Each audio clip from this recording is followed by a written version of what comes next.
We're starting chapter 8 today, integers. Let's have a look at what the chapter looks like. So there are 5 sections in this chapter. 8.1 and 8.2 both deal with multiplying integers. 8.1 will do a little bit of exploring using integer chips. 8.2 will get right down to the numbers. Then we'll do a little bit of a quiz on multiplying. 8.3 is then exploring integer division, and then a little more application of that in 8.4. And then 8.5 is applying both multiplying and dividing integer operations. Then we'll do some review and again another exam. So that's what chapter 8 looks like overall. Inside front cover of your notes, we've got a little summary of some of the skills that you need to deal with in this chapter. For 8.1, I can use integer chips to a moderate degree when multiplying integers. This is going to be the primary focus in 8.1. I understand my sign rules for multiplying and dividing integers. That really actually doesn't come into play until later, but that's okay. Then some other details for the other sections in the chapter are listed as well. So 8.1, exploring integer multiplication. We start with working example number 1, multiply using integer chips. So find each product using integer chips. Remember, product is your answer when you're doing multiplication. So write the multiplication statement for each equation. So positive 5 times positive 2. Well, if you think about it, that's just 5 times 2, which you guys have probably known for about 4 or 5 years now, is 10. That's not a big deal, that's easy. But we're going to show you a process using integer chips so that you can understand how to do this in a more concrete or pictorial way. So what we're going to do with this is we're going to draw 5 groups. So that's 5 groups of 2 positive chips. So that's how we're going to start. We're going to draw 5 groups, and we've got them grouped with an oval around the groupings. So we've got 5 groups, 1, 2, 3, 4, 5, and there's 2 positive chips in each one. So that's what we start with, is drawing that out. Then you can take all the groupings away and see what's left, what's in your workspace. And when you do that, you can see that we've got 10 chips, and they're positive chips. So that means our answer is positive 10. So, a way to look at this, look at your first number, and that number tells you the number of groups to draw. So that is the number of groups. So we've got 5 groups. The second number tells you what is in each group. So if you keep this in mind as you're going through this process with integer chips, you should stay on top of things. The first number tells you the number of groups, and the second number tells you what's in the group. So we've got 5 groups here with 2 positive chips in each. So if you draw that, you will then see what you've got left on your workspace, and that's going to be your answer. So let's do that with another example here. Example B. Positive 6 times negative 2.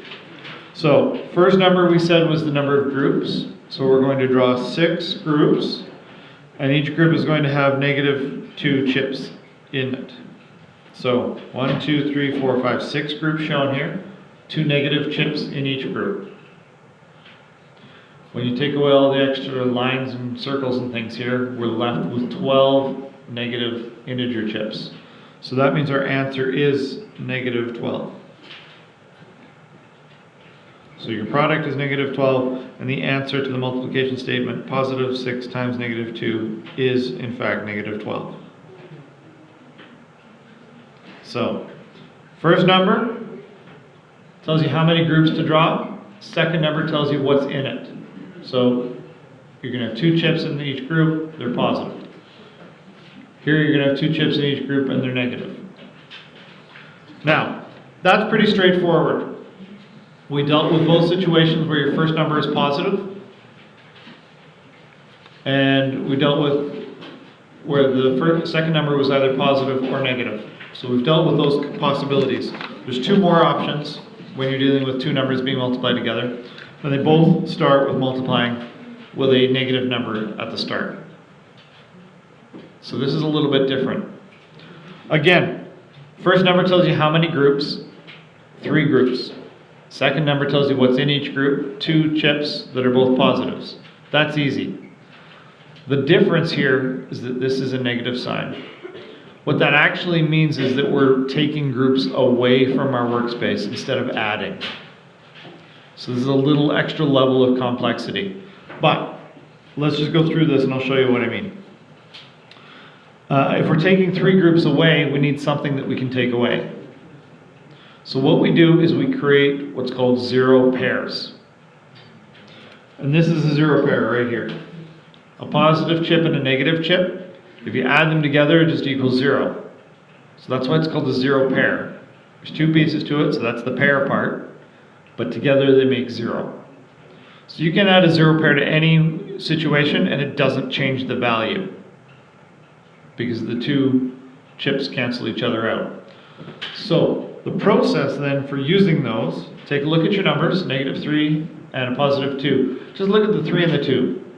3 times 2 we know is 6. Don't worry about signs at this point at all. Just start with that. 3 times 2 is 6. So that means we're going to start with 6 0 pairs. And I can show that. Right there, 6 0 pairs. So now, if we look at this, we have 6 0 pairs. We can take away 3 groups of 2 positives. We can do that. And it's shown here. We're taking away 3 groups with 2 positives in each group. We take those away, and we're left with the negatives from those 0 pairs. So if you count it up, 1, 2, 3, 4, 5, 6, there are 6 negative chips left.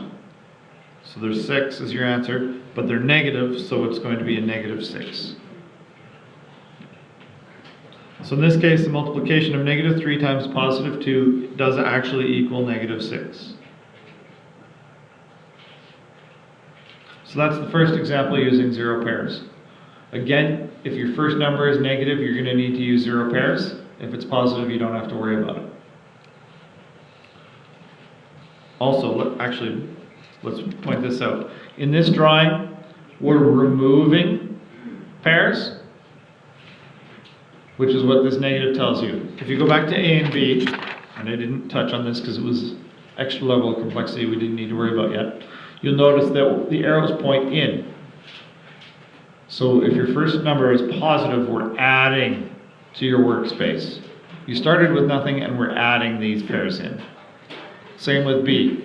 This number is negative, but that doesn't matter. It's the first number that's positive. So we're adding groupings to our workspace,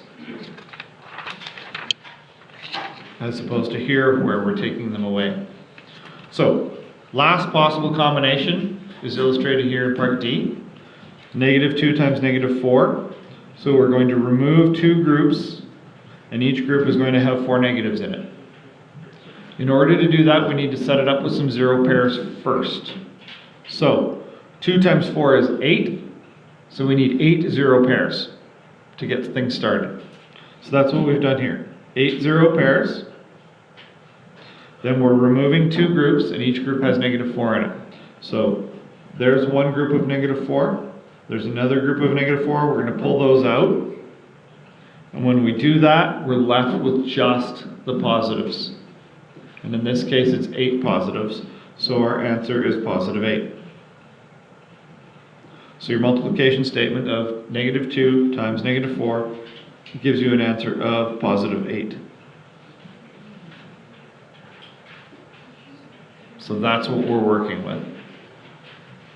Now, you've got an opportunity to practice all 4 of these different combinations with the show you know. Please go ahead and get started.